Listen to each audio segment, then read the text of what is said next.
पहले तो ये लफ्ज़ सुनना बहुत अच्छा लगता है ना।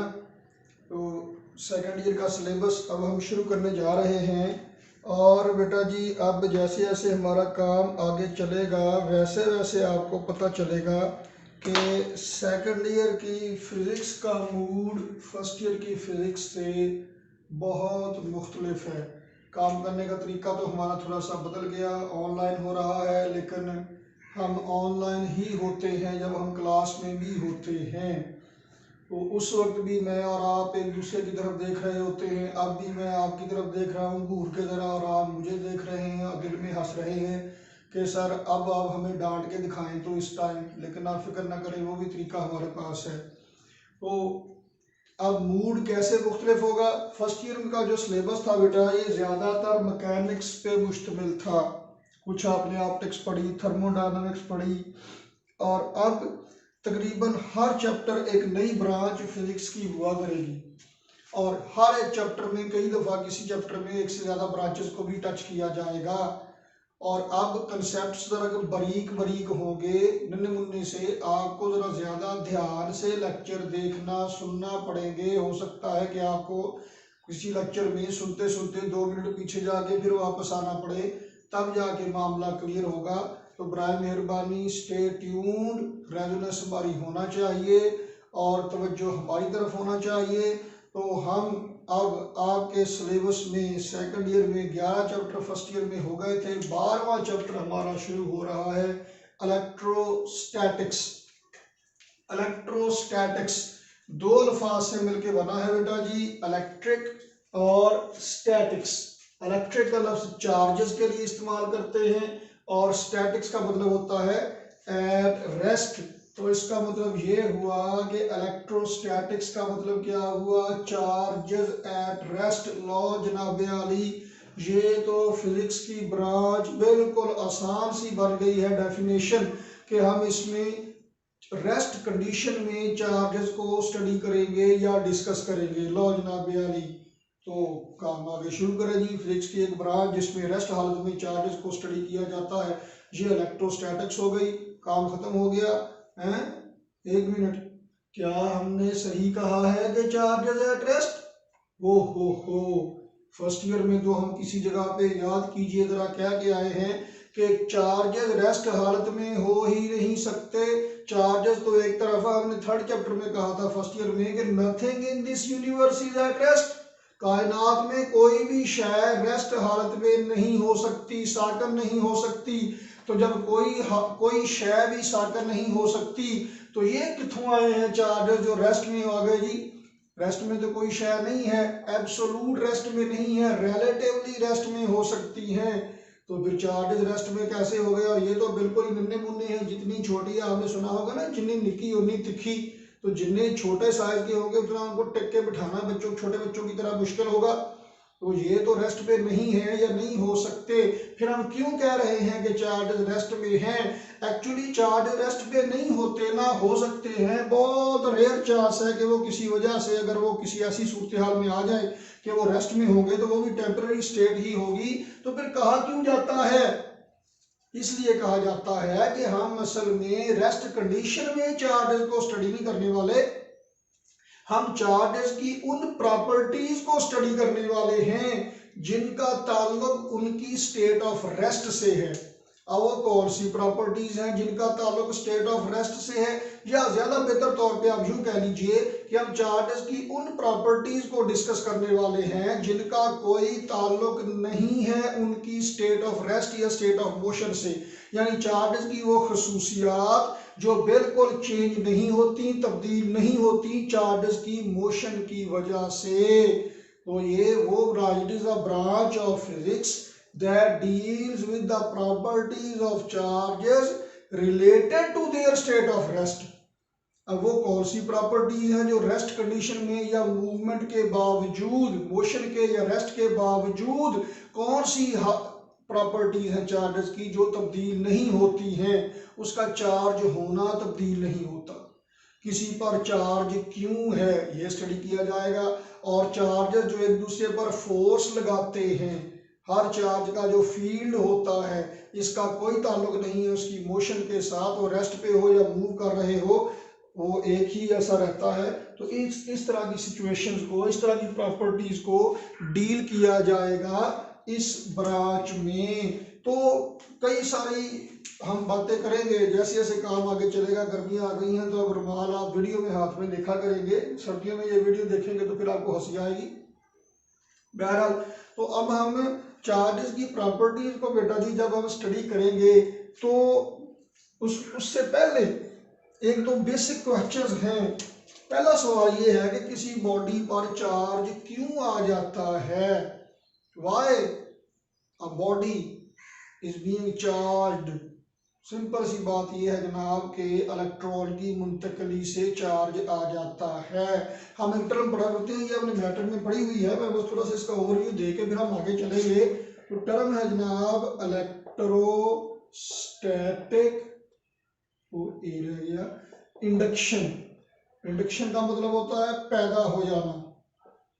क्या पैदा हो जाना, कैसे पैदा हो जाना, ये भी देखते हैं।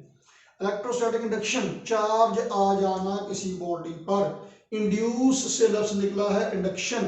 तो क्या हम कहेंगे हमारे मोहल्ले में कल एक बच्चा इंड्यूस हुआ, एक बच्चा पैदा हुआ हमारे मोहल्ले में? इस तरह के लिए ये इस तरह की पैदाइश के लिए इंड्यूस का लफ्ज इस्तेमाल नहीं किया जाता। हाँ, अगर कहा जाए कल मुझे बहुत शर्म आई, वैसे तो ये रेयर केस है, लेकिन बहरहाल आप कहें कल मुझे बहुत शर्म आई, शर्म इंड्यूस हो गई, बहुत गैरत आई, गैरत इंड्यूस हो गई। मतलब शर्म किसे आती है? जिसमें शर्म होती है।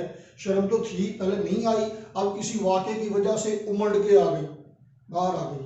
आप सर आपका लेक्चर सुन के आपको बहुत प्यार आ रहा है, तो प्यार इंड्यूस हो रहा है, पहले नहीं था लेकिन कहीं गहराई में छुपा हुआ था जो अब बाहर आ गया। आप जब फीस देते हैं तो मुझे भी बहुत लाड़ियाँ आती हैं आप पे, तो वो इंड्यूस होती हैं। इलेक्ट्रोस्टैटिक इंडक्शन, चार्ज आ गया, वो था उसी में, अब सरफेस पे आ गया, बाहर आ गया, हालात के मुताबिक हो गया। ये कैसे आ जाता है? जब आपके पास ये कोई बॉडी है और ये न्यूट्रल बॉडी है, इस न्यूट्रल बॉडी के पास आप एक चार्ज लेके आते हैं, पॉजिटिव चार्ज लेके आते हैं, तो ये पॉजिटिव चार्ज क्या करेगा? इसके अंदर मौजूद पॉजिटिव चार्जेस को रिपेल करेगा और नेगेटिव चार्जेस को अट्रैक्ट कर लेगा। नतीजा क्या होगा जी? बॉडी की सरफेस पे नेगेटिव चार्ज आ गया, ये पहले उसी में था, पॉजिटिव नेगेटिव चार्ज उसी में थे। अब क्या हुआ? पॉजिटिव चार्ज इसने घेर के इधर कर दिया, नेगेटिव यहाँ पे आ गया, तो ये क्या हुआ जी? चार्ज इंड्यूस हो गया, इस सरफेस पे चार्ज इंड्यूस हो गया, और ये प्रोसेस, ये अमल कहलाता है इलेक्ट्रोस्टैटिक इंडक्शन।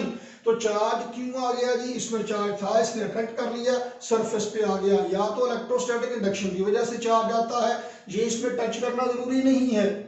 और दूसरा तरीका क्या आता है जी? फ्रिक्शन की वजह से चार्ज आ गया।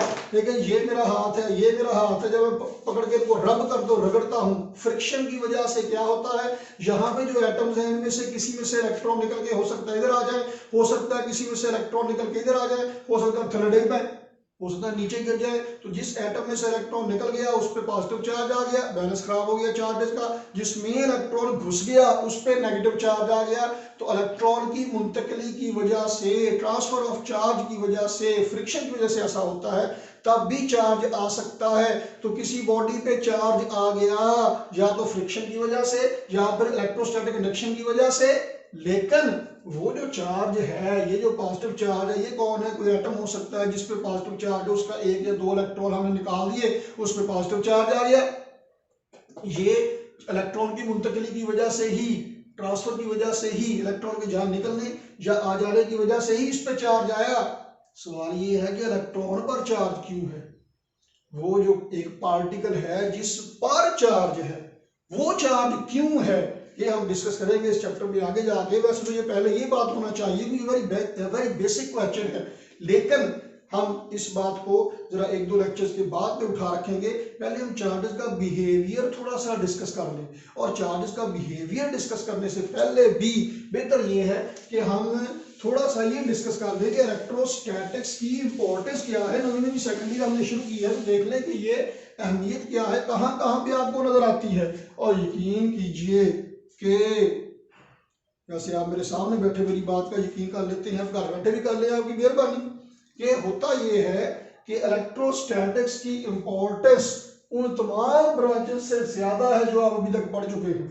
वजह वजह ये कि चार्जेस हर जगह पे इन्वॉल्व है, हर शय जो मैटर से बनी है उसमें चार्ज इन्वॉल्व है, वो मैटर चार्जेस ही हैं। मैटर क्या है? Electron, proton, neutron, atom, molecule, और उसमें चार्जेस ही हैं।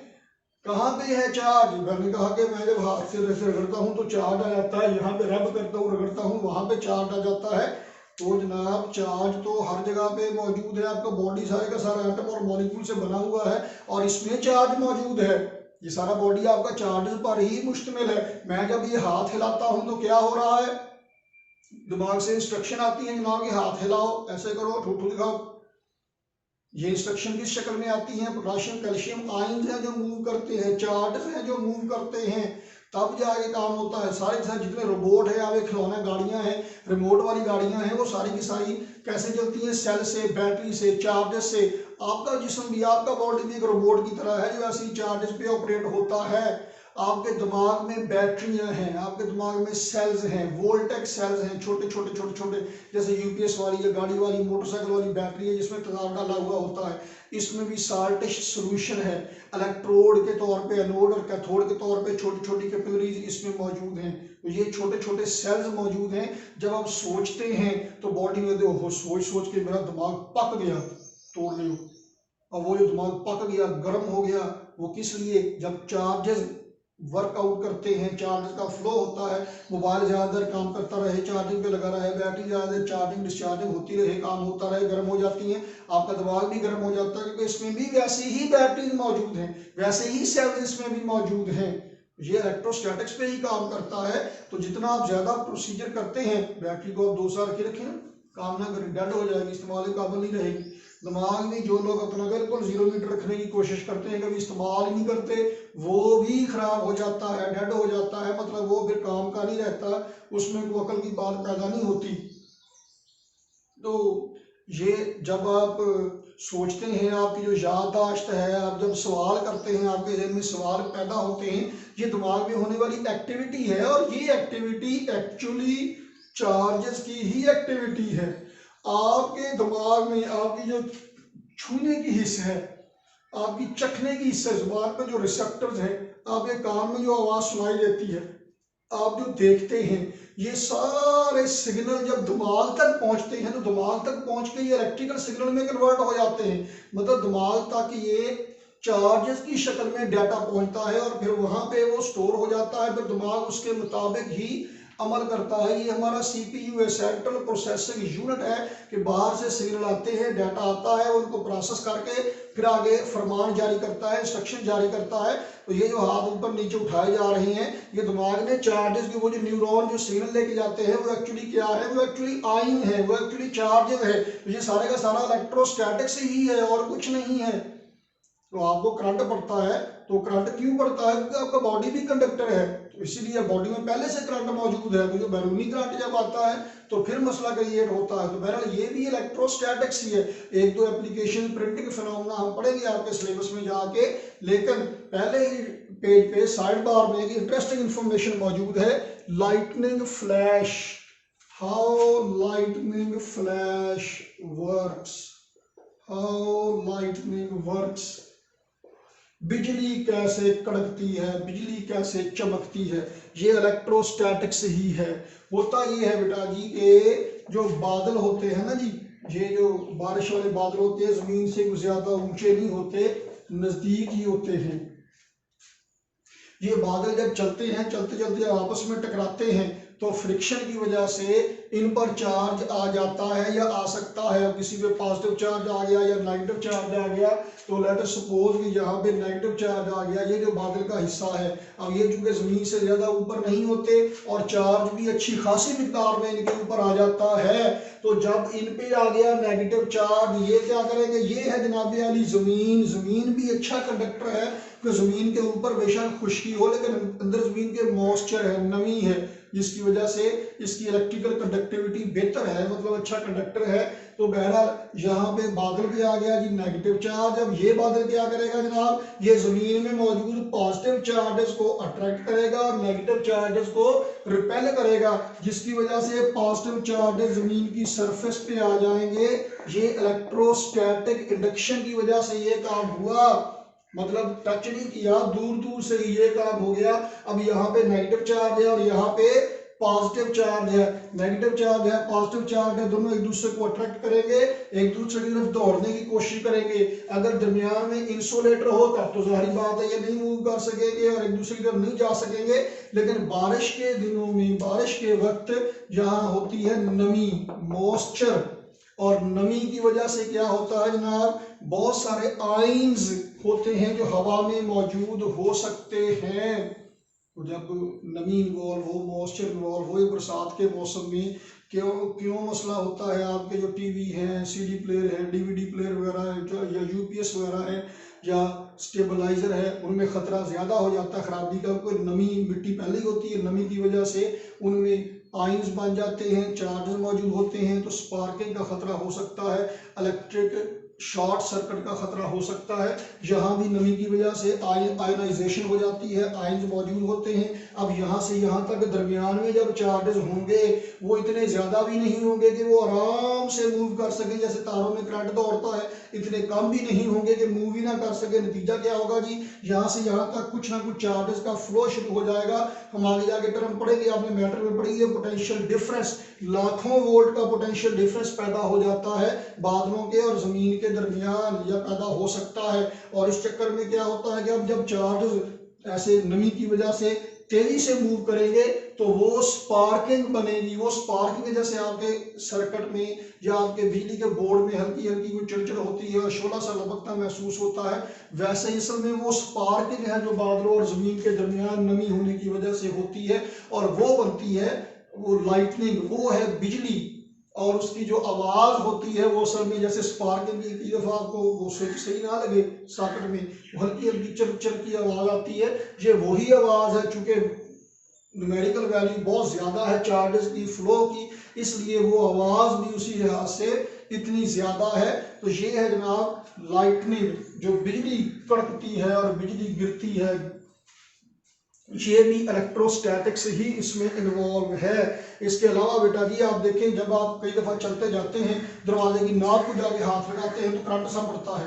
वजह क्या होती है उसकी, कि फ्रिक्शन की वजह से बॉडी पे चार्ज आ जाता है। नॉब अगर मेटल की है तो जो ही आप हाथ करीब लेके आते हैं, अगर बॉडी में पॉजिटिव चार्ज आया है, इलेक्ट्रोस्टैटिक इंडक्शन की वजह से अगर चार्ज आएगा तो दूसरे बॉडी पर अपोजिट चार्ज आएगा।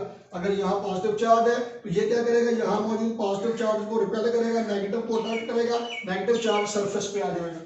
नतीजा क्या होगा, अपोजिट चार्ज एक दूसरे को अट्रैक्ट करेंगे तो वो आपको फीलिंग महसूस होगी कि जी हल्का सा मेरे तक करंट पै गया जी।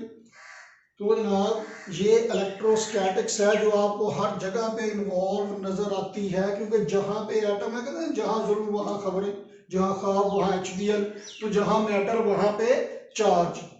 तो जनाब इस चार्ज की क्या कारस्तानियाँ हैं, अगले लेक्चर में इंशाल्लाह अज़ीज़ हम डिस्कस करेंगे। पहले तो कि चार्जेस एक दूसरे के साथ क्या सलूक करते हैं, फिर हम डिस्कस करेंगे कि ये क्यों ऐसा सलूक करते हैं, फिर आप सोचेंगे कि हमारे साथ ऐसा सलूक क्यों होता है। तो देखते रहिए जी, सेम टाइम सेम चैनल। अल्लाह हाफिज़।